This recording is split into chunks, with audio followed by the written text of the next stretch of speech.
could have forced down a turret, could have actually maybe killed another member off of a dive, and then they don't go for that. And that's really what stood out to me, is those plays in particular from Dream Team. Because coming into this, we were like, okay, Dream Team is kind of like baby Cloud9 Challenger. Exactly. Because they both have kind of a similar style, but it just seems Cloud9 is a little bit better at knowing exactly when they can take something and how to stop others from doing so. Well, there's a reason why not every team is TSM or Immortals, because it's very difficult to do. You need the proper pieces of the puzzle.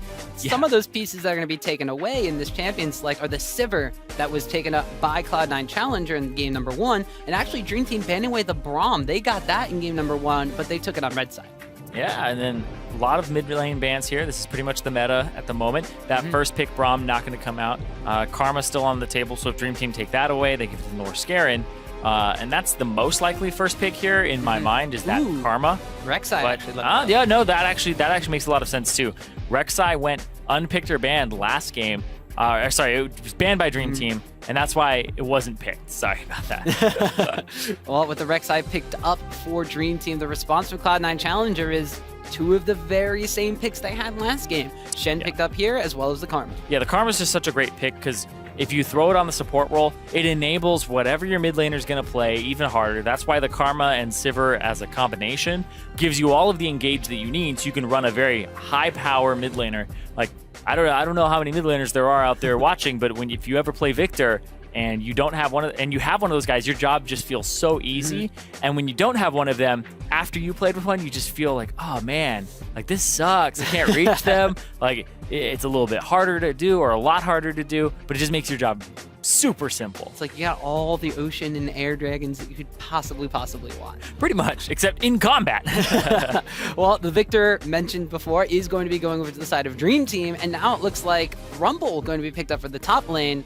Ironically, Balls and Charong, we've hit upon it multiple times. They are related, and it seems that the Rumble is something that both of them can play very adeptly. It's going to be going over to Dream Team this time around, but another one of those champions that wants to fight in those small, concentrated areas. Yeah, these are both zone control champions here. A lot of AP coming through, so you're expecting an early locket. You're expecting Balls to build almost solely for magic resistance early on. I do worry a little bit about Dream Team's comp coming into the rest of their picks, because Braum is off the table, Karma's off the table, so you're aren't going to have a way to get this Rumble and this Victor much closer, with Sivir also banned away. So I'm really a little bit, I'm actually a lot concerned with these last 2 picks, because your tankiness is going to be very low. You're relying on Rek'Sai. Rek'Sai, not a very good peeler, not a very good engager either. She's really a gank-heavy champion in vision control. Especially for competitive play. Well, kind of a high special picked up from the side of C9C is going to be that Kennen. We talked about zone control. We talked about how his Victor in game number 1 was able to kind of turn some of those fights around the Dragon Pit, especially around.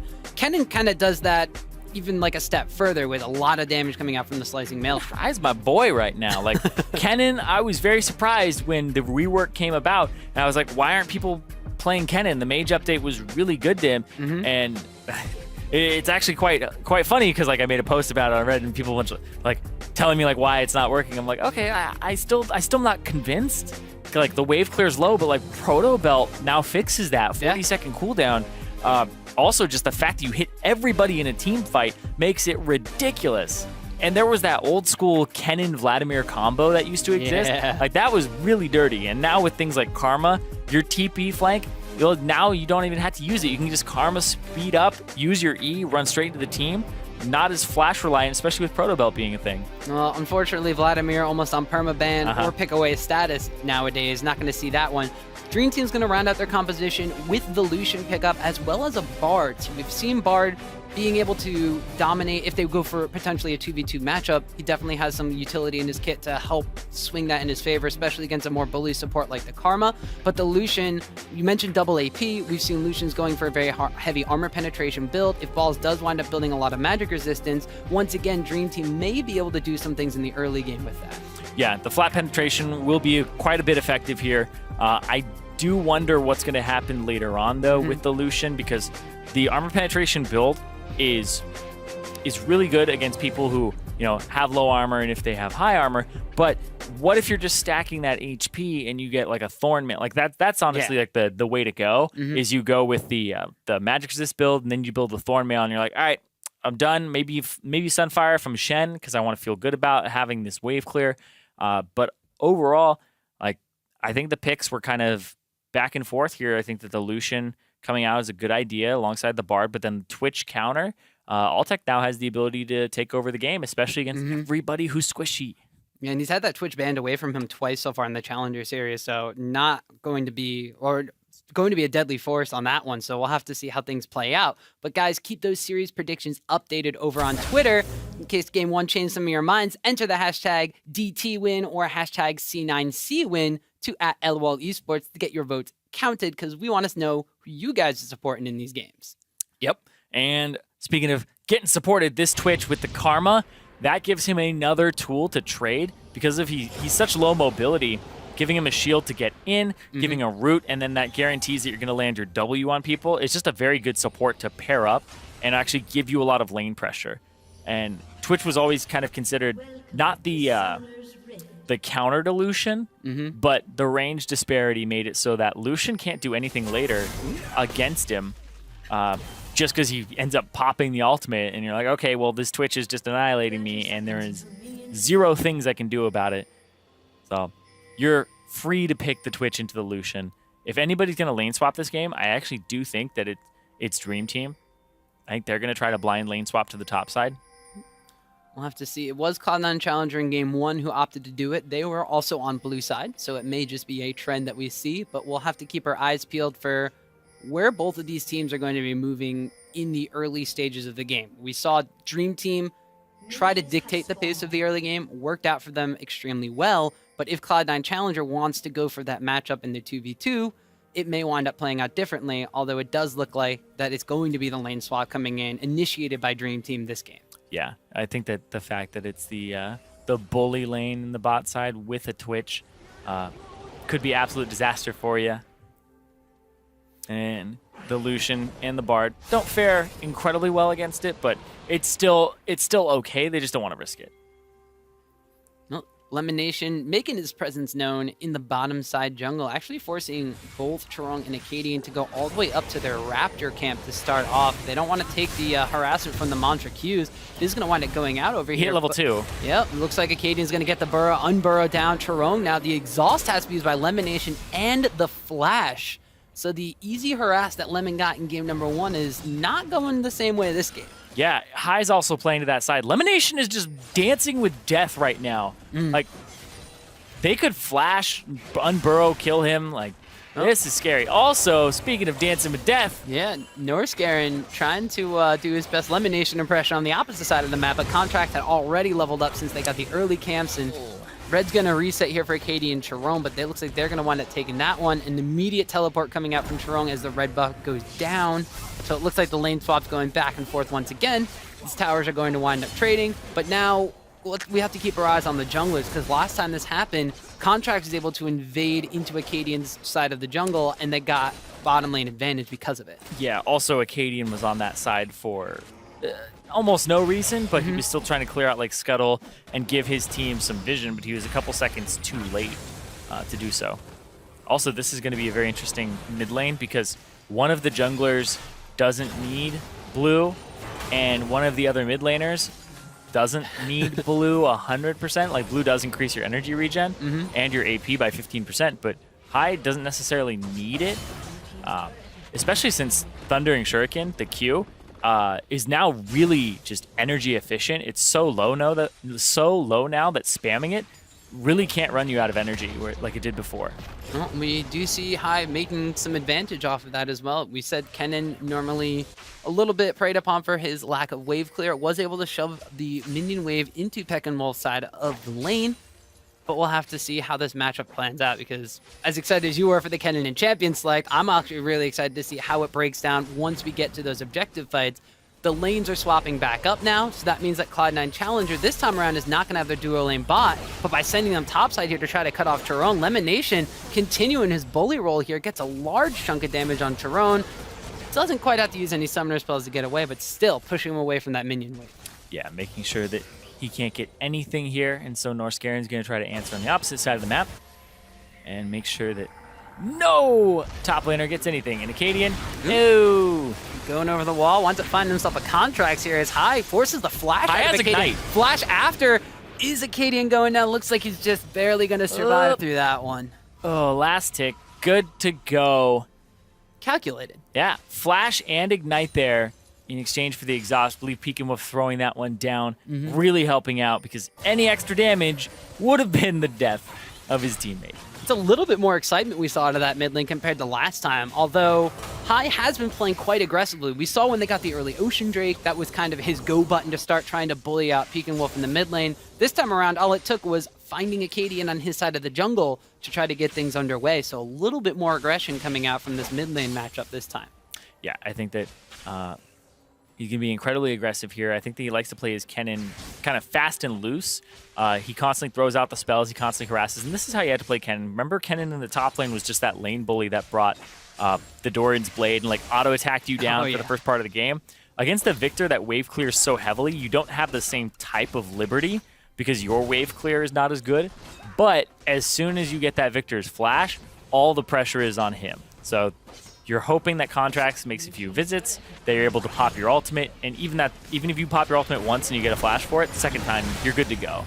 Well, Contracts actually not getting invaded on by Acadian, but Acadian taking a lot of damage for this. Looks like both the junglers just going to trade a little bit back and forth. High actually getting chased in by Peek and Wolf too. This is a Dream Team now saying, you want to play a little bit aggressive in the mid lane, we're going to play a little bit aggressive on your side of the map entirely. Yeah, and they had to respect that too because Peek and Wolf had hit 6 before High and shoved him in. Having that wave clear advantage is one of the reasons that the Victor just has a favorable matchup against the Kennen early on and at the middle stages of the game too. Well, High has also picked up that Dark Seal, so maybe if there's any indication of wanting to get aggressive, it's to pick up some stacks and get yourself some damage on that. It's actually really interesting too because looking at Kennen starter items, a lot of the times I see the Doran's Blade for auto attacks and for a little bit of sustain, and then I also see the Doran Shield for basically surviving and getting to your 2-item point of Proto Belt and Rylai's, or sorry, it's sometimes Zhonya's. Those two are kind of interchangeable depending on your style. But I'm always very curious because like Doran's Ring has mana regen on it. It's like, I don't really need that as Kennen. It's like, well, Dark Seal actually has flat mana on it.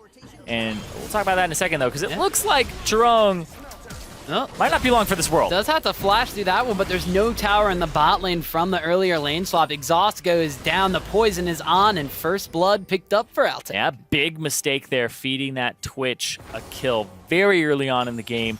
And he's already on his way towards that Yomu's Ghostblade, and he didn't even take a detour by getting a cull like his opponent Massacre. So now, big advantage for C9C. You can see it's almost 1,000 gold just off that one kill. Because they're getting CS, they're making sure that one person isn't, and Chirong was just being greedy. Well, one thing that Dream Team, it seems they haven't changed up from last game, although this time around it was Chirong dying early on, it looks like they still haven't really changed up how they're playing the map early on. And we mentioned that even though they lost game 1, the early game going against Cloud9 Challenger was relatively even. It's just they didn't really do anything with that lead.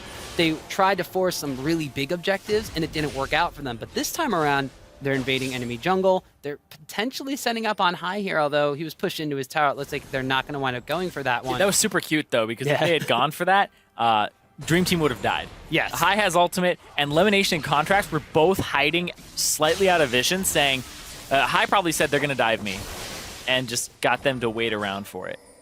So a little bit of time wasted there. They actually pushed the wave into the top lane tower, but did not aggress on that. But now it's Cloud9 Challenger who's going to aggress. Both of these enemies, teams, going into each other's jungles, invading those buffs, trying to take every single resource away from their opponents. Yeah, and Contract succeeds that time, getting himself a red buff, and he goes for the Zerker Greaves first, making sure that he can actually get a lot of those shots off, but the Thunderlord's really allowing that to come through, and it gives you a very good cadence on your hits.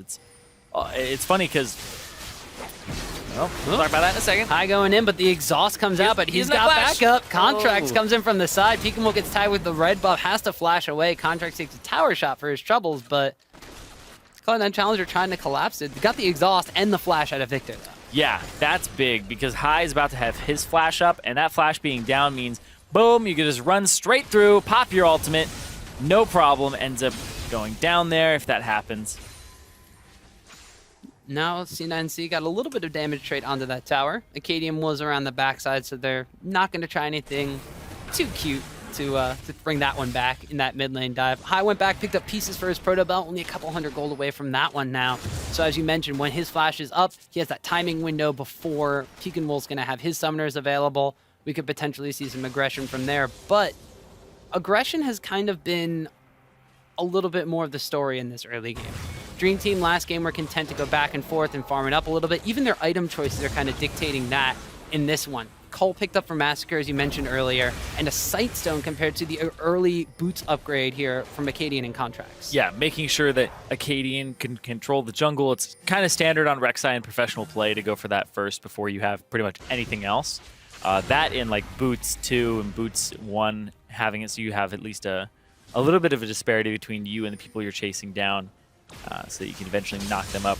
Though, not sure if he's going to be the best gank target here for Dream Team. Ooh, he wants to go in! The gank, Ink E has become the ganker as he went into Pekin Wolf. Pekin Wolf is barely going to survive, but Norscaring gets taunted up and taken down. High does get a kill for his troubles, but Massacre is here and turns another one around to Elimination. The Equalizer comes in from Cherome. Contract picks up one, but so does Rumble. Now Cloud9 Challenger have to scatter. Contracts is going to make his way out of that one. Altec coming into the fight a little bit late there, but Dream Team able to turn that around. Oh, man. Cherome just looked like he was like, come here, balls. It was like, why? I mean, I think he could have killed Contracts there or at least gotten his flash. And, oh, wait, come here, balls. They want him anyway, but Balls is barely going to survive behind his own tower. Like, Cherome almost dies for that, too. It's like, okay, I see you. You can see them at like their last family gathering, like a birthday or something. Just like, you know what? In semifinals, I'm going for you. Remember that time? And then like when you have the next meetup, it's like, remember that time I dove you and I killed your ass? It's like, not you quite suck. this time. But this was setting up by Dream Team, but High decided to go right into it. Yeah, I like that. High using the flash and the ultimate. Kennen ultimate does have a bit of a cast time, and if you ultimate and flash, I believe you do cancel a very small portion of it. Otherwise, it's way more telegraphed. But the ultimate comes down from Cherome. Cherome like hits Contracts with one, and he goes, "Oh balls! I gotta go after him." And it's like maybe he could have kept burning Contracts there, especially since he had slowed him and put a little bit more pressure on him. But ultimately, just ends up being those trades. Yeah, it's still pretty decent. I believe it was an even trade overall, although it does show that Dream Team, if Cloud9 wants to play a little bit more aggressive this time, they do have the tools to turn things around. We mentioned the Rumble pickup here. They don't necessarily have the Gnar from last game, but the damage output from the Rumble is a lot more massive, and they're going to have to use that early on because they don't have the same tank in the late game. Yeah, they have to use that damage. They have to get the shred down. We're going to see a couple proto belts this game too, so we'll delay a little bit of that magic penetration. And he definitely has to do a lot of damage. And Dream Team's going to be super squishy. Like, Altec's going to be able to just annihilate this team later on too. So it comes down to, can this Rumble get those mid-game fights and the choke points that he wants and kill everybody? Or does C9C stall it out long enough that their Twitch does the exact same thing but to the other team? Well, it's kind of the battle of the armor penetration AD carries, and with one of them being able to hit the entire team and the other one being able to duel or solo out targets a little bit more effectively. Like you said, Cloud9 Challenger in the later stages of the game may have an advantage, although it's been a long time since we've seen a late game from Cloud9 Challenger as well. That's very true. Their average game time very low down there. Sometimes the games get stalled out when they mess up early and have to come back, but they do show that they have the ability to do so. And High plays off to the side of the minion wave, constantly throwing out Qs, and you stay at full energy when you throw out these Qs now, and just throws it out every single time. Max it first, reduces in cost. Cloud9 Challenger moving a little bit as a group to try to get some vision established on the Dream Team side of the map, and very wisely as Acadian was just waiting in the wings there with his Tremor Sense. But now that we've kind of crested into about the 15-minute mark, this is where the big differences between the map play from Dream Team and Cloud9 Challenger come into effect. Cloud9, with this lull, are going to be proactive to pick themselves up this Cloud Drake here. The consolation prize is another Cloud Drake spawning in 6 minutes, so take that as you will. But this is where Cloud9 Challenger, compared to other CS teams, compared to Dream Team specifically, this is where they pull ahead in gold, whereas Dream Team usually struggle to keep those leads they've established. Yeah, and I want to see more proactivity when you have advantages. It's just like the Talia wall from Peak and Wolf. We were not seeing it in game one to cut off people who had flashes down, and to constantly do that and to pick people off, because you have a very large roaming advantage and you can abuse that.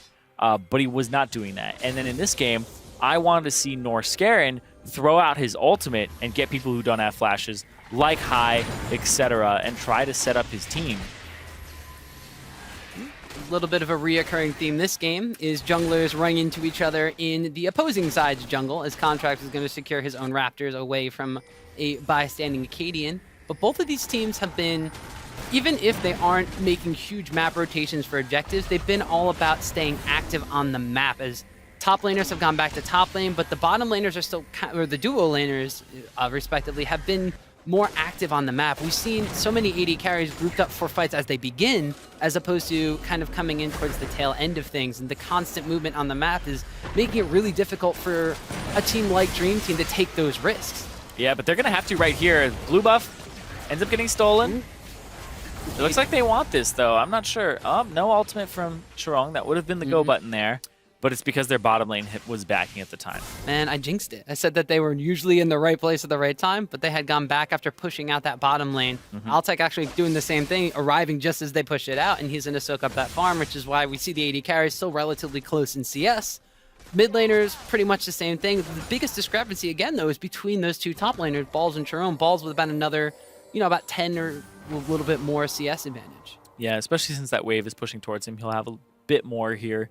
But yeah, Dream Team, Acadian backed, and then Massacre and Norscarin back, but Acadian have the global to get back to that position at the blue buff. But still, Cloud9 Challenger, as soon as they get a small advantage, they're going to take your buffs. They're going to rob you. They're going to make sure that you have a miserable time.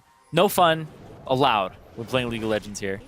Ooh, no fun allowed. No fun zone. He was on a ward as well, but it looks like, a flash away from Massacre. The taunt is not going to land, and Acadians are going to try to turn around, but Contrast comes in from the side and picks up a kill on Massacre. Chirong collapses down, but now he's in a 2v3. Uses the Proto Bout defensively. Flash from Elimination. The stun, or the slow goes down on Chirong. There's the taunt underneath the tower. Altec picks himself up a kill. It looks like Bard Ultimate's going to come down, but High on the backside is shredding through Dream Team. He picks up 2 kills for his team, 1 for himself and 1 for his jungler. 4 for 0. 0. 0. 0. Elimination. 4 for 0. Barely surviving it, just by the skin of his lemon. Complete confidence. His peel. Which is what he did surprisingly well for his team, was peel and get the primary CC onto those targets in that fight. Oh, I want Dom back. You thought that was a little... think it's a little too sour? It was... But Altec was going stealth on a ward in that brush as well. Yeah, but Acadian... Yeah, he did go through. Acadian able to kind of see him approaching. Gives enough time for Massacre to flash away, but Contracts was there. Chirong TPing it a little bit late. Tries to use Protobelt to get away. Shields to get the movement speed, but then it's still not enough. And Norscarin maybe could have used the ultimate earlier, but speaking of dying like all of Dream Team, they finally got that 5th member left out. Peek and Woof winds up going down in the mid lane, just explodes between Contracts and High. We saw that last game as well, Contracts being able to use that ultimate to snipe out kills. We wanted Dream Team this game to continue the early game movements they had from game number 1. Cloud9 have adapted a little bit more. They're not going to go quietly into the lane swapping back and forth. They're not going to be the ones being reactionary to Dream Team. This time around, it's Cloud9 making some of those aggressive plays. And now Dream Team having to respond to them. They're using the Equalizer to try to wave clear. Chirong's going down. Altec came in from the side. Oh, top flash misses Norscarin. And see, Cloud9 Challenger realizes that the minions aren't there to tank the tower. They just run after the opponent and go straight through the tower. This aggression keeps up, but Tempered Fate for Norscarin snags 2. Good flashes away from Contracts and Altec. They'll get them out of there. Flash over the wall from Acadian. The Unburrow comes out and a shutdown onto Contracts. Altec now coming in with a High. They turn it around underneath the tower. High takes a tower shot and goes down, but he trades his life for that of Acadian. Norscarin dropping low, but Balls is not going to be able to finish him off. Now Balls, well, he's stuck on the tower looking for some help. Lemonation's going to be the one to try to give it to him, but the W there from Massacre takes him out, and Dream Team able to turn around a little over-aggression. Yeah, we talked about how Cloud9 are sometimes prone to those moments of over-aggression to overconfidence. It seemed like a rather good play from them, but it was turned around 3 kills to 2 because they couldn't quite reach him. If High had Flash or another Summoner spell difference in this fight, it would have been more than enough. And Altec just comes in from the side. Boom, boom, boom, boom. Chiron goes down. Doesn't quite make contact there with both of the skills that were shown there, both the Cosmic Binding and the Taunt Flash. Acadian comes in from the side. They aren't zoning him off completely, but then he gets the confidence because Balls starts running down. Flash away from Altec and Contracts, but then that gives the Flash knockup follow-up from Acadian, keeps Contracts in range, and then High turns it around, kills Acadian, almost kills Pekin Wolf, but not quite. And then the miss of the Q there from the Karma, because it wasn't going to hit Pekin Wolf in pretty much any universe, just because he was walking way too quickly. And then Balls sticks around a little bit too long there, because he allows Massacre to continue auto-attacking him, takes a tower shot as well. And, Ooh, Contract steals it! Gets the second Cloud Drake away from Dream Team, and that's got to be devastating. It looks like they're trying to turn down the Altec in the mid lane, but now Balls is going to want to get into Stand United. Chiron trying to figure out where Altec is. He is going to want it going down, but Shen has come into the fight now. A heal keeps Chiron barely alive, but now C9C starting to collapse. High is coming in. The Proto Belt is out. He picks up Norskaren. Tags Pekin Wolf just on the edge. Can Contracts clean it up? Yes, he can. He's going to live through that as well. Lemonation helping his jungler stay alive. Acadian has to go over the wall. High taking Cloud9 challenger between 2 of Dream Team's towers still. Massacre's on the wrong side of the rest of his team in the base, but Chiron's going to turn around to kill on High. The tower will go down for Cloud9 challenger, and after a hectic fight, C9 come out on top. Is a 2 for 2, and then the turret goes over to C9. But damn, this game, everybody's just going crazy. Yep. That was really intense. Massacre even runs out of mana on Lucian and arrives kind of late, but everybody's just skirting these fights, and the damage from this this Kennen is absolutely absurd. He's got the Rylai's Crystal Scepter second, so once you're in his ultimate, you're pretty much going to stay there. And when he lands a Q, he's going to land the next portion. Altec just a little bit faster, able to stealth. It's like, where is he? Where is he? And then they're like, oh, nope, there he is. He has to reopen. Opens up Shrunk, almost takes him out in that instant. But then Balls gets away because the the ultimate changes targets, and High just kind of comes in out of nowhere, damages Pekin Wolf, and then Contracts able to get some damage down, kind of skirting around this fight. Yep. And then High walks forward because he's like, I gotta get that last bit. I wanted to get a shot in there, and boom, boom. Ooh, the snipe with the rocket from Chiron as well. Yeah, it was nice. It was a good flash. High, over-aggressive. He had the Rylai's, so he threw down the Q and then the W, and he's like, I gotta get that one auto. Get that one auto in there, and then it would have finished him off, but still a little bit too fast on that Lucian for him. Well, this is kind of vintage Cloud9-esque. High always being the one to kind of go a little bit further or start some of these fights when he has a champion that can do so. He comes in and starts the follow-up to that fight here. Always a little bit higher in the death count previously when he played in the LCS on Cloud9 as well. He's kind of showing the same tendencies here, which is kind of scary, though, because that means that Cloud9 is going to be barreling through and fighting you between 2 towers. Yeah. Man, they Lord of the Rings that shit. Yeah. It's just like, fight between 2 towers, go! Anyway, the mid laner here for Cloud9, High, what I really love about his shot calling, though, is that it's always like, okay, you guys can fight, and he instills them with confidence. And when he's the one going in, it's like, okay, if it's a mistake, he takes full responsibility for it. So as somebody following him in, you are like, okay, well, this isn't on me, and it allows you to do it easier. And just like this Baron, it was done very easily. Shot calling proven supreme right there as Cloud9 challengers started up with looked like no response from Dream Team. Using Shen Stand United from the bottom side of the map, gets them up top. They put Chiron down there. They were not in a position to contest that at all, and all of a sudden off of that, Cloud9 challenger go from an over-aggressive dive, where they trade evenly, but they wind up taking a tower. They get the Baron on top of that. They've stolen a dragon. All these things that Dream Team was trying to do last time, biting maybe off a little, maybe more than they could chew. Cloud9 challenger is kind of coming into this game like, well, hold on a second. This is how you do that. Yeah, this is how you sneak a Baron at 24 minutes. You sneak it you put down like 2 people in there. You don't flat out just show everybody doing it and then TP in the middle of lane to go do it. And you don't kill 2 or 3 people beforehand either, like Dream Team did. Well, they killed two people beforehand, and then they like TP'd in from the mid lane when it was getting shoved, so it was kind of obvious what was going on, but Balls checked it anyway.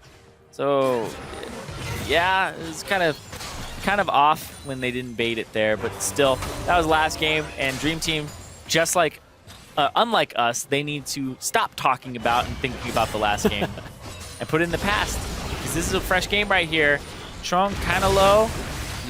Cadian kind of paying a visit to the bot lane, but it's more on wave clear duty now. With the Baron buff, the Shen split push is going to be a big thing, but Altec actually going to pop up down there as well. Takes out Charon. Now Acadian trying to flash back under his tower, but that didn't save anybody last time. So Acadian goes down. Ball's just happy to sit here and tank up that tower on Shen. Spirit Visage and Sunfire cave out. Pekkamo's going to wind up picking up Elimination on the side, but he just gets collapsed on by Contracts. Now Norscare and Poison ticking away on him. He's going to fall just to the passive coming out from Altec. Red buff and Poison.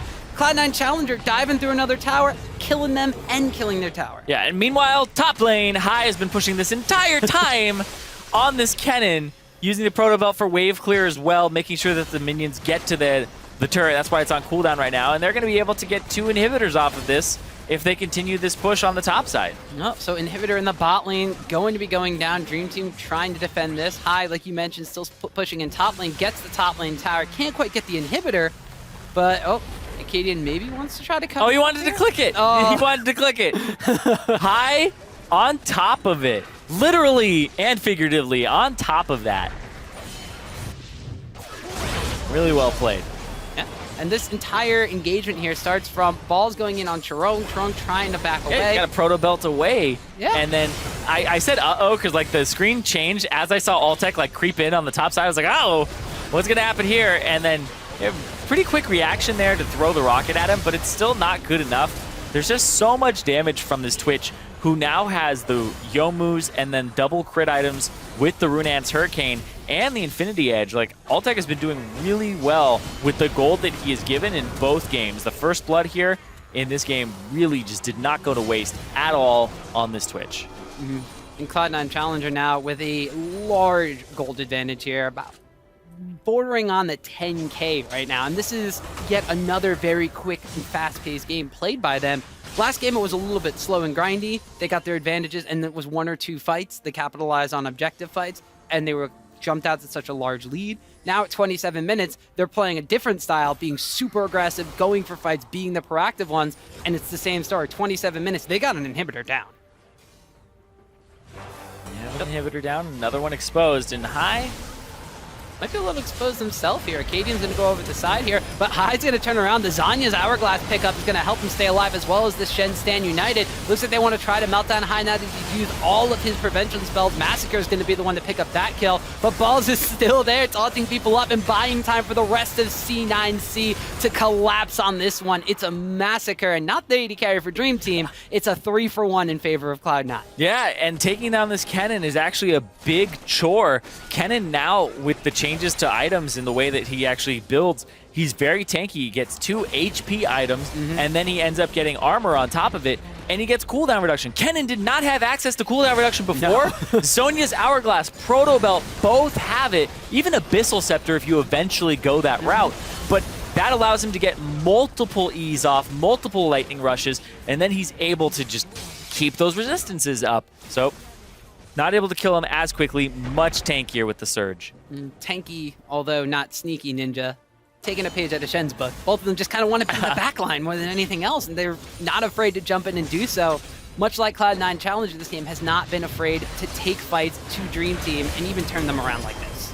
Yeah, comes through, and then they're trying to kill Hai off, ends up getting another Lightning Rush. That was the second one right there, where he's soaking so much damage, and it gives him time to live, to throw out his damage afterwards onto Norscare, and then coming in from the side, Peek and Wolf had used everything on Contracts in a one-on-one, and completely non sequitur.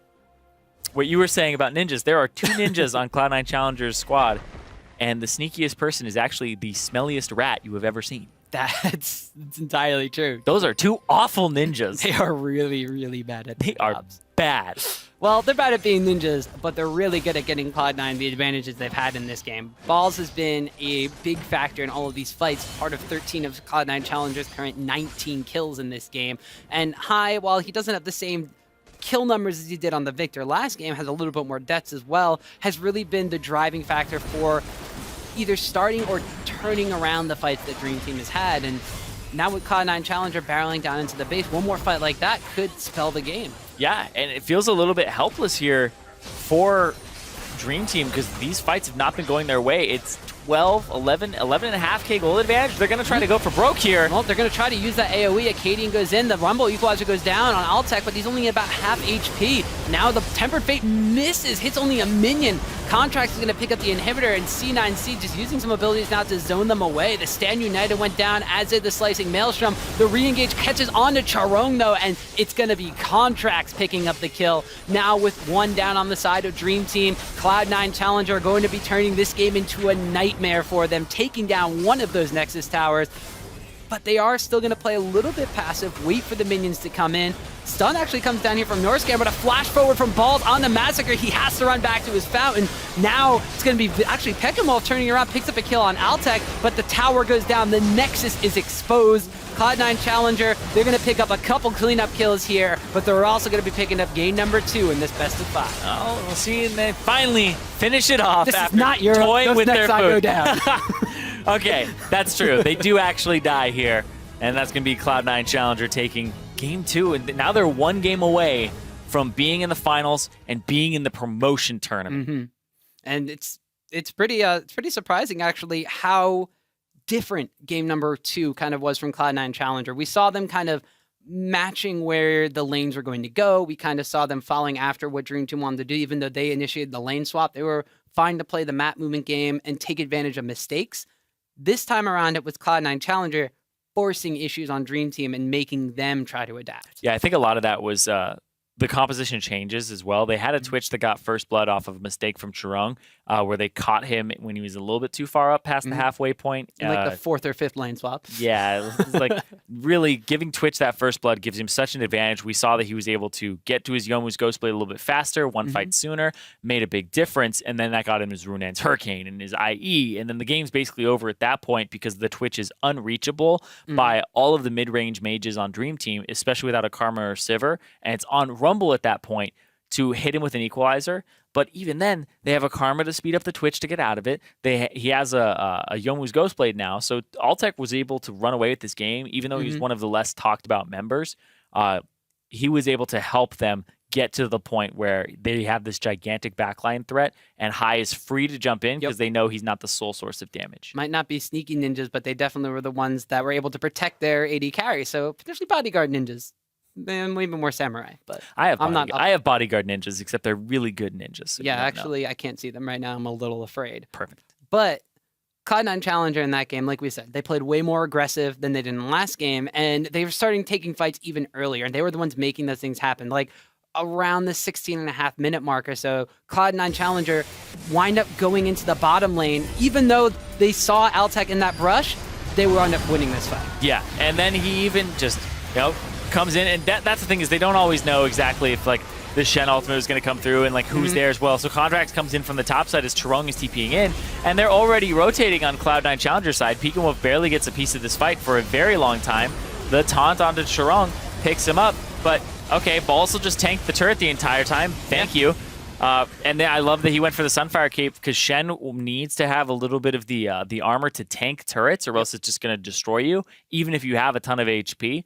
And the fact that it helps him wave clear. Yeah, so it gave him that CS advantage that he had pretty much the entire game over Charong's Rumble, and Rumble's got all the AoE abilities to clear minions. Yeah, and we even buffed those at one point. So yeah, it was really not as back and forth as the previous game. All of the fights started going in Cloud9 Challenger's favor pretty much. I struggle to think of a fight that Dream Team won. I think there was like one, maybe two that they won. There was the mid lane fight where they turned it around and it was 2 for 2. So even though they won, but the turret went to Cloud9 Challenger. Went to Cloud9. Yeah. Only took about 9 minutes later into that game too. Cloud9 keeping up the aggression, keeping up the theory of nines, I guess, C9 9 minutes later, get a 4-for-1 that just breaks open Dream Team's base. And this is the 4v5. You mentioned High's in the top lane split pushing. Yeah, the fact that they were able to sneak a Baron really put pressure on Dream Team. They aren't able to wave clear fast enough with the Rumble and with their other laners, but I think that the Victor was the only one, and he's on wave clear duty in another lane. And then they come down here, they end up picking off 2 members, and then, sure, I said it's a 5v4. It really was a 3-on-2, and then 2-on, then a 2-on-2, and then a 3-on-2 again, and then a 3-on-1. And they just trickled in. Like, this is the absolute nightmare for any team where you're just like, why are we running in 1-by-1? It's like, oh no, 3-on-2, and you're like, okay, the third guy's here. Now it's still 3-on-2 because the other one died, and you just keep running yourself at them with the numbers disadvantage because the fight just keeps going on. And they got so much off of that, really maximized their time. And it's incredible to me too because they were able to do that without a teleport on their Kennen. Yeah. And the biggest thing is a lot of those fights felt like they went on for forever. And that's where High's Kennen was able to really turn things around. We mentioned they were more aggressive. They weren't necessarily waiting for Dream Team to make a mistake, but the mistake from Dream Team was the thing. I know Riv refers to it as like the I think I can mentality of this guy's caught. Let me come in and try to help him. And then Cloud9 was like, oh, we got him. Yeah, it's the whole sunk cost thing. It's like, oh, we're already here. Let's keep going for it. I mean, I'm already in this position. One of us already died, so let's try to make it worth it. It's like, no, you can cut your losses and go. You aren't dedicated to that. I think one thing that does stand out to me here for Cloud9 Challenger, though, moving into the next set, is Game 1, kind of close, back and forth, then bad decisions. Game 2, Cloud9, they got a little bit overconfident and almost gave the game back in one of the only fights I can recall going in Dream Team's favor was the one in the top side where they kept fighting, balls dove a turret, and then it ended up being, I think, even numbers at the end of the day, but it was still enough shutdowns that it is in favor of Dream Team at that point. And I think that was a great display of, hey, High's jumping in a little bit too far, taking like 4 tower shots, like what's going on? And those are the things that need to be tempered a little bit, but they are risks, and I'm glad that they're taking them. Well, we're going to have to see what both teams kind of do to adjust going into game number 3, but we're going to take a step away while the teams regroup and prepare for game 3 in this semifinal series between Cloud9 Challenger and Dream Team. It's 2-0 for C9C. One more and they take it, so stay with us. He does get a kill for his troubles, but Massacre is here and turns another one around to elimination. The equalizer comes in from Charon. Contract picks up one, but so does Rumble. The slow goes down on Charon. There's the taunt underneath the tower. Altec picks himself up a kill. It looks like Bard Ultimate's going to come down, but High on the backside is shredding through Dream Team. Tempered Fate for Norskeren. Snags 2, good flashes away from Contracts and Altec. They'll get them out of the flash over the wall from Acadian. The Unburrow comes out and a shutdown onto Contract. Massacre is going to be the one to pick up that kill, but Balls is still there, taunting people up and buying time for the rest of C9C to collapse on this one. It's a massacre and not the AD carry for Dream Team.